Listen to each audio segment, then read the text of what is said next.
Hello and welcome to the Daily Forex Report for August 13th. We're looking at the US-Japanese yen pair.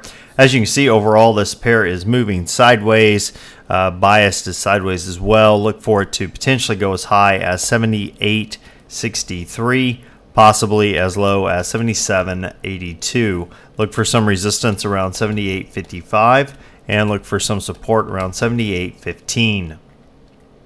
Now the Euro-USD pair pulled back and headed higher. We are looking for it to continue that move to the upside. Came down and touched the long-term trend line to the downside and is reversing, hopefully to move higher. Look for it to potentially go as high as 124.20, possibly as low as 121.96. Look for some support around 122.55 and look for some resistance around 12400.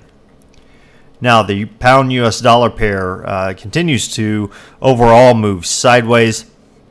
Look for it to potentially go as high as 157.65, possibly as low as 155.98. Look for some resistance around 157.15 and look for some support around 156.35.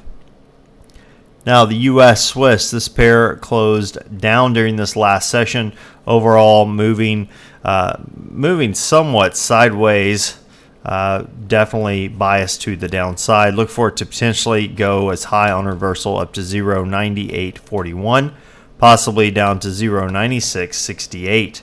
Look for some resistance around 0.9795 and look for some support around 0.9675. Okay, as far as news analysis go, we do have a lot of news analysis tomorrow. We have the German gross domestic product being released for the second quarter, as well as year-to-date at 2 a.m. Eastern. Of course, that will affect the euro. For the second quarter, they're showing a drop from 0.5% down to 0.2%. Year-to-date showing a drop from 1.2% down to 1.1%.